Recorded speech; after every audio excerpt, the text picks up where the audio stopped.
दोस्तों, एकेडमिक फंडा के आज की इस वीडियो में हम क्लास 10th के सूरदास के पद की व्याख्या को समझेंगे। इस चैप्टर में हमें सूरदास के द्वारा लिखी भ्रमर गीत के 4 पदों को पढ़ना है। आपको पता है कि बचपन में गोपियों और श्री कृष्ण के बीच कैसा संबंध था। गोपियां श्री कृष्ण को बेहद प्रेम करती थी, लेकिन कृष्ण के मथुरा वापस चले जाने के बाद गोपियां उनसे बिछड़ने के दुख से बाहर नहीं आ पा रही थी और श्री कृष्ण भी इस बात को समझते थे। तो उन्होंने अपने मित्र उद्धव को गोपियों के पास भेजा ताकि वो अपने ज्ञान से गोपियों के विरह की वेदना को कम कर सके। तो उद्धव और गोपियों के बातचीत को ही इन पदों में बताया गया है। इस बातचीत के दौरान ही वहाँ एक भौरा आ गया। तो भ्रमर यानी भौरे के बहाने गोपियों ने उद्धव पर कुछ तंज, कुछ व्यंग कसे, इसीलिए इसे भ्रमर गीत कहा जाता है। तो अब आओ इस चैप्टर के पहले पद को समझते हैं। उधौ तुम हो अति बरभागी, अपरस रहत स्नेह तगाते, नाहिन मन अनुरागी। उधौ मतलब उद्धव, अति मतलब बहुत, बरभागी मतलब भाग्यशाली, अपरस मतलब अछूता, तगा मतलब बंधन, अनुरागी मतलब प्रेम करने वाला। मतलब गोपियां उद्धव से कहती है कि उद्धव तुम बहुत भाग्यशाली हो कि श्री कृष्ण के साथ रहते हुए भी उनके प्रेम के बंधन से अछूते हो और ना ही तुम्हारे मन में उनके लिए प्रेम का कोई भाव है। अगली पंक्ति है, पुर इनिपात रहत जल भीतर, तारस देह न दागी, ज्यों जल माह तेल की गागरी, बुंद न ताको लागी। प्रीति नदी में पाँव न बुड़ियो, दृष्टि ने रूप परागी, सूरदास अबला हम भोरी, गुर चाटी ज्यों पागी। पुरी इनिपात मतलब कमल का पत्ता, दागी मतलब दाग या धब्बा, ज्यों मतलब जैसे, ताको मतलब उसको, गागरी मतलब मटका, प्रीति नदी मतलब प्रेम की नदी, पाँव मतलब पैर, बोरियो मतलब डुबाना, अबला मतलब बेचारी, गुर चाटी ज्यों पागी मतलब जैसे चींटियां गुड़ में लिपटती है। मतलब जैसे कमल के पत्ते जल के भीतर ही रहते हैं लेकिन उन पर पानी का कोई दाग नहीं होता। जैसे मटके में तेल रखकर उसे पानी के बीच में रखा जाए फिर भी तेल पानी के संपर्क में नहीं आएगा, वैसे ही कृष्ण के साथ रहने के बावजूद तुम पर उनके प्रेम का प्रभाव नहीं पड़ा। मतलब कृष्ण के साथ रहने के बावजूद तुमने प्रेम की नदी में पाँव नहीं रखा और ना ही तुम उनके रूप, उनके सौंदर्य को देख पा रहे हो। गोपियां खुद को अबला नारी बताते हुए कहती है कि जिस प्रकार चींटियां गुड़ से चिपक जाती है वैसे ही वो भी कृष्ण के मोह में फंसी हुई है। मतलब इस पहले पद में गोपियां उद्धव को भाग्यशाली कहती है क्योंकि वो कृष्ण के साथ रहते हुए भी प्रेम के बंधन में नहीं बंधे हैं। इसके लिए वो कमल के पत्ते और तेल से भरे मटके का उदाहरण देती हैं। लेकिन दूसरी तरफ वो गोपियां कृष्ण से दूर होकर भी उनके प्रेम में खोई हुई है। अब आओ दूसरे पद को समझते हैं। मन की मन ही मांझ रही, कहिए जाई कौन पे उधो, नाही परत कही, अवधि आधार आश आवन की, तनमन बिथा सही। मांझ मतलब अंदर ही, अवधि मतलब समय, आवन मतलब आने की, बिथा मतलब दुख पीड़ा। इन पंक्तियों के माध्यम से गोपियां कहती है कि कृष्ण के प्रति उनका जो प्रेम है वो मन के भीतर ही रह गया है। और ये कहते हुए गोपियां उद्धव से पूछती है कि हे उद्धव, तुम ही बताओ कि कृष्ण से बिछड़ने का यह पीड़ा किसको जाकर बताऊं।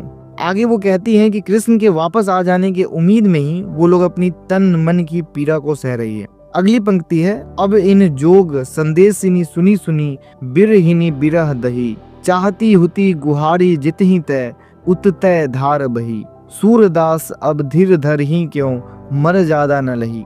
जोग संदेशिनी मतलब योग के संदेश, गुहारी मतलब रक्षा के लिए पुकारना, जितही तय मतलब जहां से, उत मतलब उधर, धार मतलब योग की धारा, धीर मतलब धैर्य पेशेंस, मर्यादा मतलब मर्यादा रिस्पेक्ट, न लही मतलब ना रही। पिछली पंक्ति में उन्होंने कहा था कि वो उनके आने की उम्मीद में पीड़ा सह रही है, लेकिन अब जब उनके लिए ये योग संदेश भेजे गए हैं तो इस संदेश को सुनकर ये गोपियां टूट सी गई है और अब वो विरह की आग में जल रही है। अब इन गोपियों को विरह के आग से बचाने के लिए सहारा चाहिए, लेकिन उधर से योग की धारा आ रही है। आगे गोपियां कहती है कि श्री कृष्ण चूंकि वापस नहीं आए तो उन्होंने मर्यादा का उल्लंघन किया है और चूंकि उन्होंने मर्यादा का उल्लंघन किया है तो हम धैर्य क्यों रखें। मतलब इस पद में गोपियां विरह का अपना दुख प्रकट करती हैं और योग संदेश को सुनकर उनका यह दुख और ज्यादा बढ़ गया है। योग बेसिकली एक तरीका है जिसके जरिए आप ज्ञान प्राप्ति के साथ ईश्वर तक पहुंच सकते हैं। अब आओ तीसरे पद को समझते हैं। हमारे हरि हारिल की लकड़ी, मन क्रम वचन नंद नंदन और यह दृढ़ करी पगड़ी, जागत सोवत स्वप्न दिवस निसी, कानह कानह जकड़ी।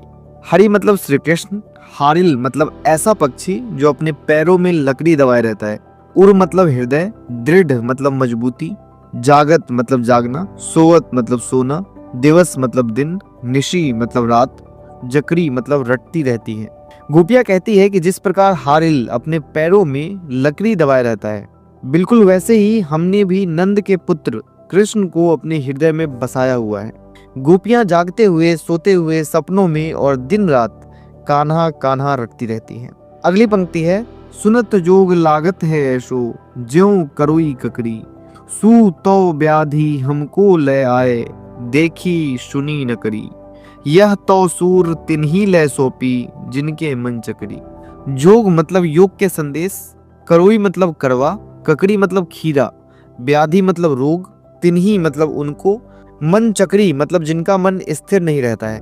इन पंक्तियों के माध्यम से गोपियां उद्धव को कहती है कि ये योग संदेश उन्हें करवी ककड़ी की तरह लग रही है और योग रूपी जिस बीमारी को तुम लेकर आए हो उसके बारे में हमने ना तो सुना है और ना ही देखा है।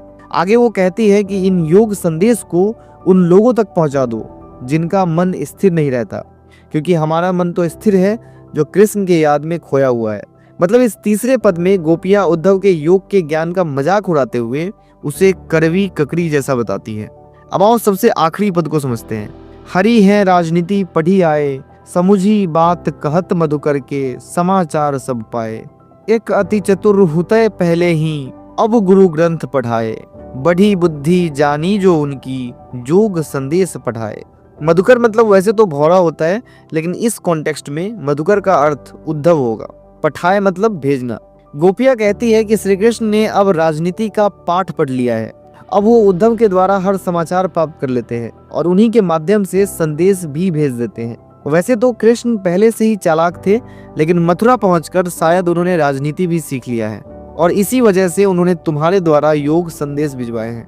अगली पंक्ति है, उद्धव भले लोग आगे के, परहित डोलत धाये, अब अपने मन फेर पाई है, चलत जो हूते चुराए, ते क्यों अनीति करे आपुन, जे और अनीति छुराए, राज धर्म तो यह सुर, जो प्रजा न जाहि सताए। उद्धव मतलब आप सबको पता है, आगे के मतलब पहले के, परहित मतलब दूसरों की भलाई के लिए, डोलत धाये मतलब घूमते फिरते थे, फिर मतलब फिर से, अनीति मतलब अन्याय। आगे गोपियां कहती है कि हे उद्धव, पहले के लोग बहुत अच्छे थे जो दूसरों की भलाई के लिए दौड़े चले आते थे। अब हम अपना पुराना मन वापस चाहते हैं जो कृष्ण जाते वक्त चुरा कर ले गए थे। वो कहती है कि कृष्ण तो सबको अन्याय से बचाते हैं, फिर वो हमारे साथ अन्याय क्यों कर रहे हैं? राजधर्म तो यही कहता है ना कि प्रजा को सताया नहीं जाता, और हम भी उनके प्रजा ही हैं। तो यही था इस चैप्टर का पूरा एक्सप्लेनेशन। और कैसी लगी है वीडियो कमेंट करके जरूर बताओ। इसके साथ ही प्रेम यानी लव से जुड़े अपने एक्सपीरियंस भी बताना। अपनी स्टडीज को कंटिन्यू रखो। मिलते हैं नेक्स्ट वीडियो में। जय हिंद।